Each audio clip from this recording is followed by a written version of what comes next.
Straight ahead on IU NewsNet, grab that U-lock. Thefts of e-bikes and e-scooters are on the rise around campus. We'll have safety tips so you can keep your wheels right where they should be. Stone, why does Monroe County want to spend $52 million to expand the convention center? I'll tell you what it means for the community, how it will look, and how they plan to pay for it every time you go out to eat. And with the Indiana football breaking records and taking names, why is one of those biggest players headed to the transfer portal? IU NewsNet starts now.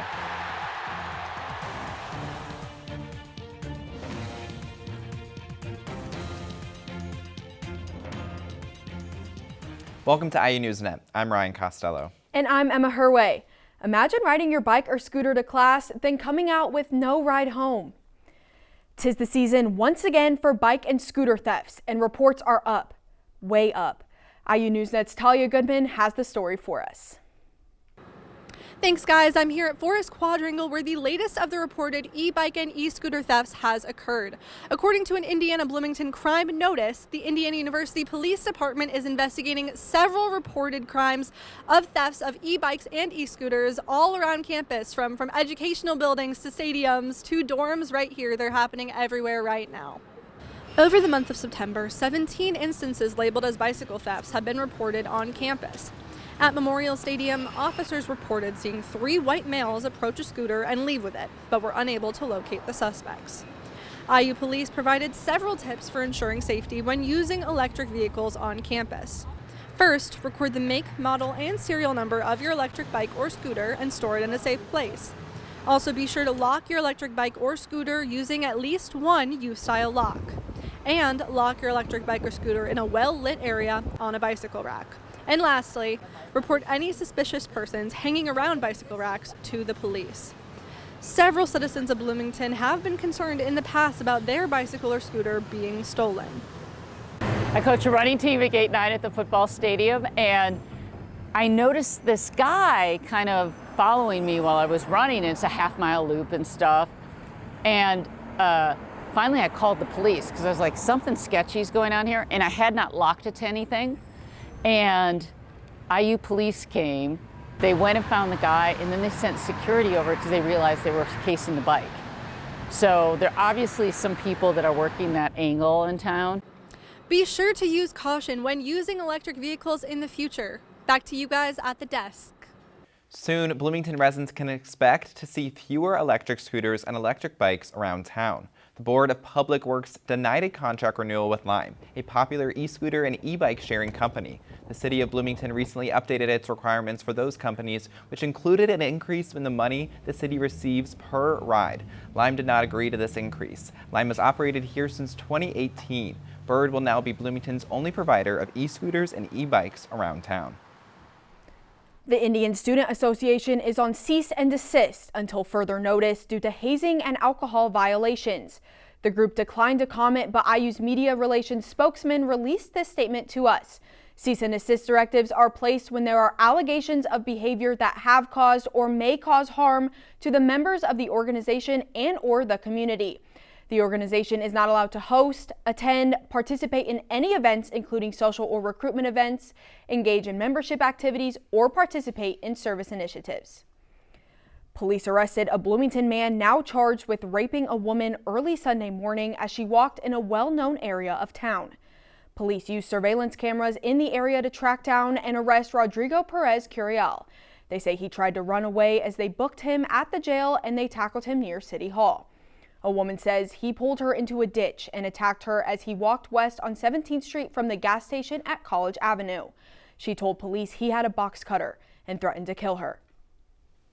On campus, there's been another sexual assault report. This time, a reported rape at Spruce Hall Saturday night into Sunday morning. That brings to 15 total reports of sexual assault since the beginning of the semester. 6 of those reports allege rape, while the other 9 are listed as sexual batteries. The time period between the start of the fall semester and Thanksgiving is known as the red zone, when campus sexual assault reports tend to be at their highest. Dock workers from 36 U.S. ports are walking the picket line, which could have a major impact on your bottom line. Workers from the International Longshoremen's Association are striking for better pay and assurance they won't be replaced by automated equipment. Experts say this could be the most disruptive strike the U.S. has seen in 4 decades. It could affect the prices and availability of everything from perishable items like food and medicine to shipments of goods for the holidays. Eventually, more industries will be affected the longer the strike lasts. And also, exporters will be affected as well. The strike affects ports on the East and Gulf Coast. The U.S. government is trying to redirect activity to the West Coast ports, which are not on strike. Monroe County could break ground as early as spring on a major expansion to the Convention Center. IU NewsNet's Emma Gladstone joins us with the latest update. Emma? Thanks, guys. I'm here at the current location of the Monroe Convention Center, which is about to get a facelift and a whole lot real estate right over here to the right of me, where College Avenue meets East 3rd Street. Take a look at some artist renderings of the proposed expansion. An elevated walkway would bridge College Avenue and add an additional 60,000 square feet to the current convention center, which will be refurnished. This $52 million project will provide 100,000 total square feet of convention space, including a massive exhibit hall that can hold more than 100 vendors, 4 basketball courts and 8 volleyball courts, or space for either indoor concerts or lectures big enough for 4,000 people.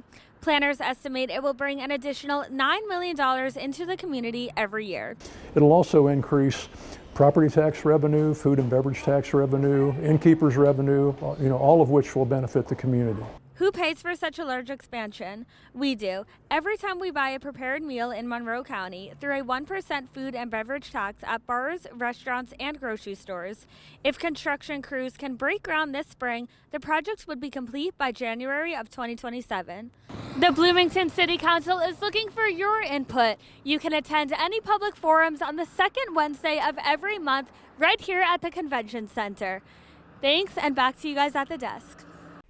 Indiana's 2 frontrunners for governor took the stage for the first time in what will be back-to-back debates this week.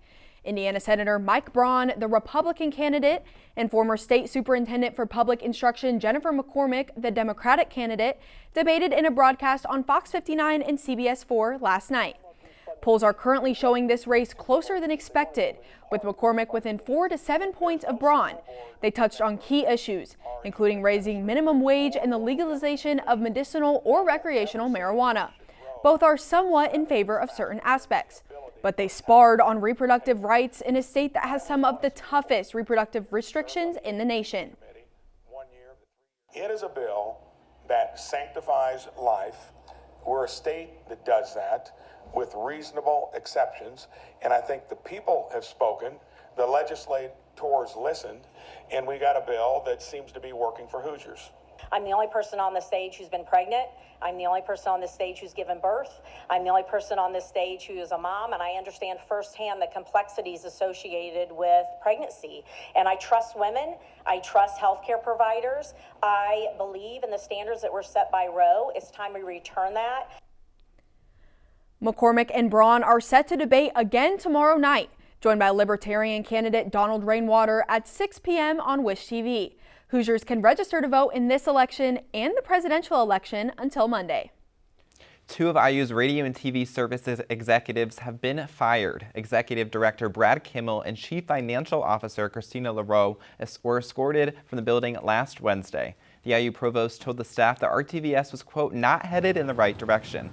Press release says an outside consultant identified what he called morale issues among staff.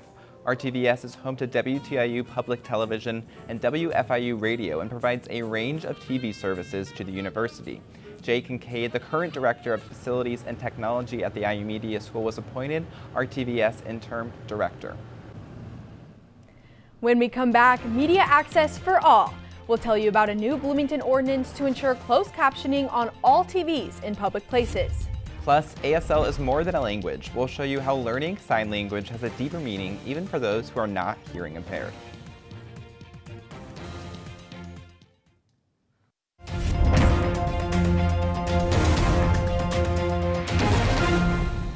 Welcome back. The goal of a new Bloomington City ordinance is to give media access to all. The ordinance will require closed captions on public televisions. On January 1st, all Bloomington businesses and places of public accommodation will be required to activate closed captions on public televisions during regular business hours. This is a measure and is a collaboration between city officials and Bloomington and Monroe County Human Rights Commission, aimed at bringing inclusion to the deaf community. It's more inclusion. It's just being more inclusive for all the members in the community. Accessibility can go a long way. It's not just the streets, it's things like this. There's all sorts of different ways that accessibility comes into play. To learn which businesses are impacted and what are the obligations under the new law, you can find the full ordinance on the City of Bloomington's website. Closed captioning is just one way to bridge barriers. At almost every high-profile public event, there is someone off to the side doing American Sign Language. And even people who are not hearing impaired feel called to learn it. IU NewsNet's Olivia Wilson is in studio with us and is inside with the options on IU's campus. Olivia? Almost all students are familiar with the foreign language classes at IU, where they can choose from over 80 languages. But some of them are more popular than others, and I wanted to find out why. Be on your chest and go like this. American Sign Language is a beautiful visual language that tends to be a popular but competitive class to get into. But students have the opportunity to learn ASL outside of a class, the most accessible being ASL Club. Awesome, thank you! Members have the chance to meet various students in the deaf community, like Brenna, who's a CODA, a child of deaf adults. You're not just in a room of people who don't know ASL, you're in a room with a CODA, a deaf person, a sibling of a deaf person, and there are just so many different people, so many different levels of signing, and you can truly meet everybody.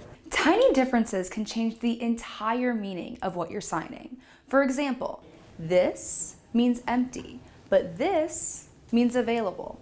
These are just two examples of why it is so important to turn to the deaf community for guidance and correct information. Your dominant hand will be the top hand.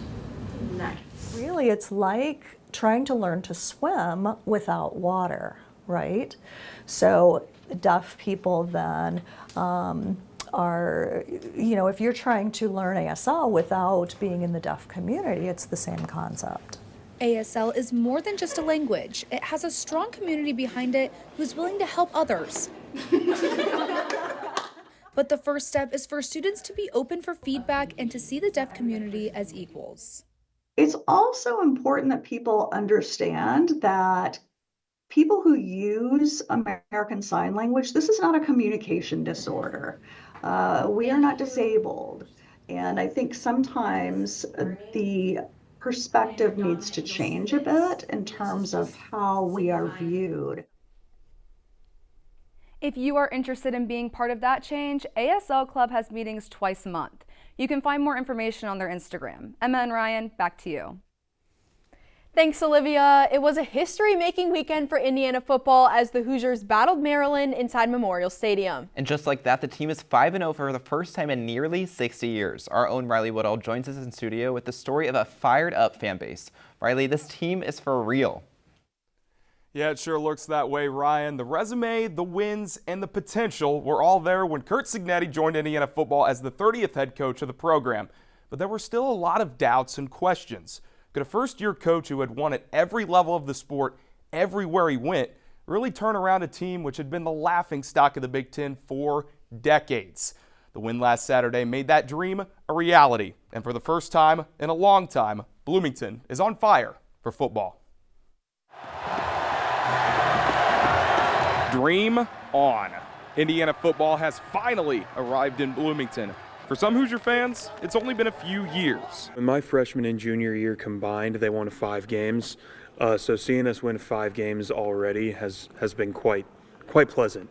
I actually have season tickets this year for the student tickets, which I didn't do for 2 of the 3 prior years. For others, it's been a few decades. It's thrilling. I mean, this is one of the few seasons I can remember where everything just seemed to be going right. And it's not the first time I've seen them play well, but it's the first time I can remember watching IU football play where it felt like they knew what they were doing pretty much all the time. And the loyalty of Hoosier fans means just as much to Curt Cignetti. The new head man sent out an email to the entire student body after the Maryland game that said, "Thank you. You had a big impact on us winning this football game. To have a coach that is actively pushing students to come out, and it's not like we are just byproducts of something, we're a part of it. I think it shows that he is human at the end of the day. Like, he's not just here and focusing only on football. He cares about the IU as a whole, and he wants to encompass that with everyone and everything that he's doing. Cignetti needs to engage the student body. He needs them out at games. He needs them excited. He needs them to believe in him. And I think that they're rapidly getting to that point. So with all the success, there's just one question left to answer. Is IU football legit? The stats would say yes. But what do fans think? I would like to say yes, for sure. I mean, just comparing our last records compared to now, I mean, that's a world of a difference. I actually don't think so. I like, everyone looks at the metrics and they're like, wow, advanced stats, we're doing great. We have stat padded against a lot of really bad teams. Are they an Ohio State or an Alabama talent-wise? No, but very few teams are. And if you get outside of that top 3 or 4 teams in the country in terms of talent level, I think Indiana could throw punches with anybody in the country right now. And with a win against Northwestern on Saturday, it would be the second time ever the Hoosiers have started 6-0. Man, it feels good to be a witness to history. Back to you guys at the desk. Thanks so much, Riley. And when we come back, men and women's soccer plus a big weekend for IU volleyball. Plus, you can see the Colts owner Jim Irsay's priceless guitar selection right here in Bloomington. From the Beatles to Bob Dylan, we'll show you what to expect.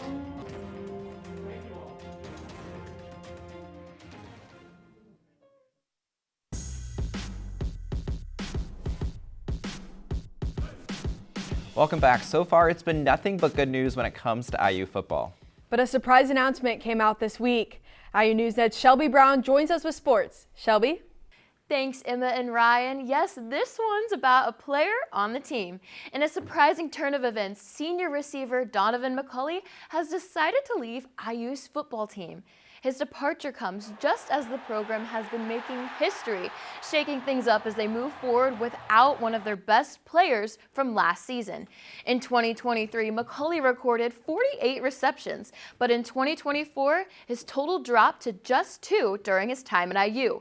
He's been dealing with an injury, which played a big role in his decision to move on right now.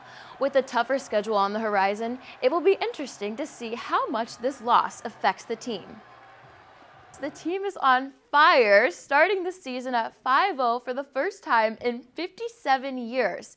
The Hoosiers racked up over 500 yards of offense, with Curtis Rourke leading the charge, throwing for 359 yards and 3 touchdowns.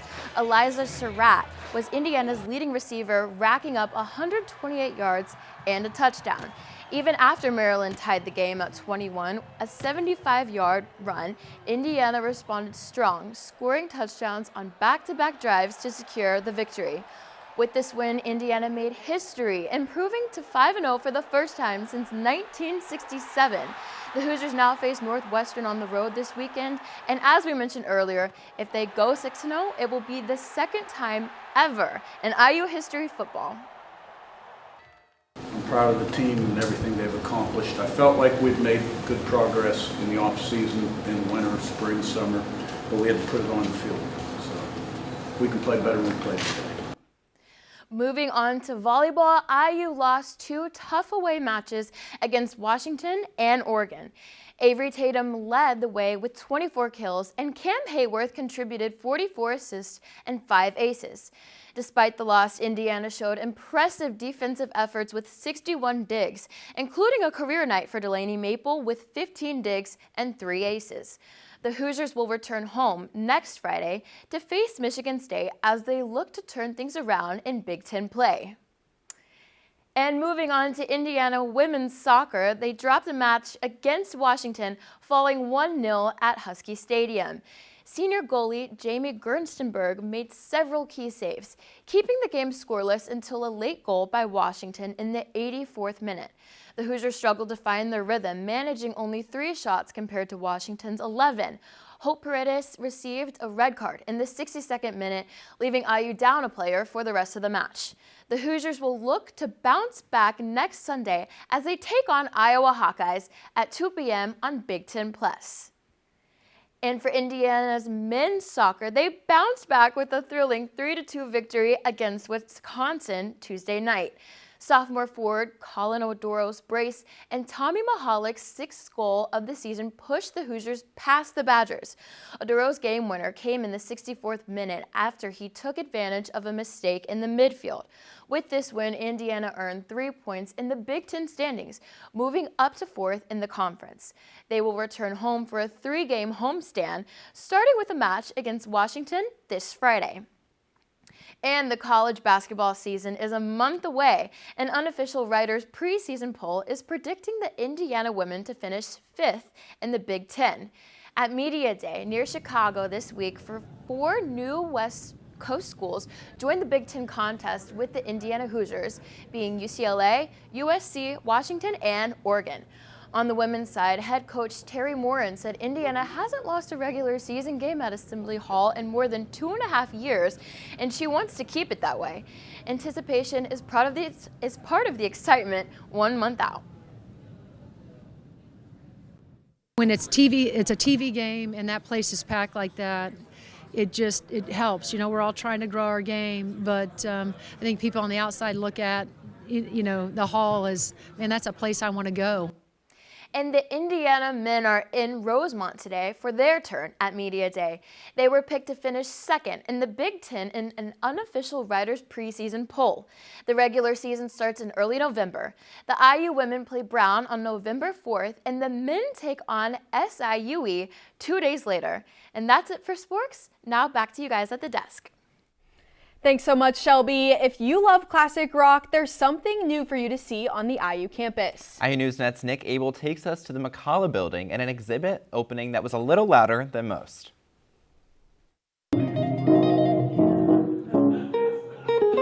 Amped at IU, the Jim Irsay Guitar Collection held its grand opening on Thursday.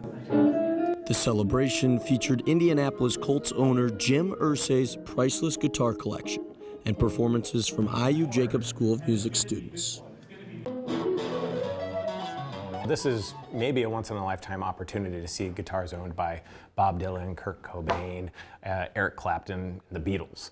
So it's just an interesting cultural thing that people can experience to come and be next to the instruments that they've heard over and over again in their favorite songs.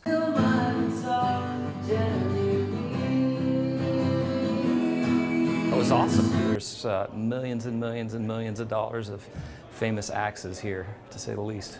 Even if you missed the grand opening on Thursday, you could still see Amped at IU and some of the artifacts from the Jim Irsay collection here at the McCullough building until the end of next September.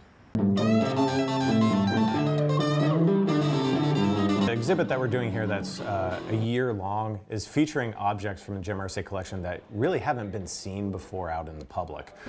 So we have a year-long exhibit that kind of covers the history of the guitar, from the 1850s Martin acoustic guitar to the electrification of instruments with Hawaiian lap steels to kind of like the early modern guitars. The year-long exhibit showcases guitars and stringed instruments from around the world.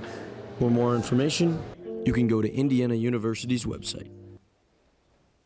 I love music, and that was Nick Abel reporting. If you missed Thursday's grand opening, don't fret. Amped at IU, the Jim Irsay collection, will be at McCullough until next year.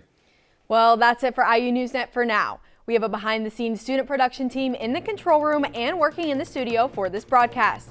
We thank them and we thank you for watching. I'm Emma Herwehe. And I'm Ryan Costello. Be sure to follow us on Facebook and Instagram at IU NewsNet. Take care, and we'll see you next week.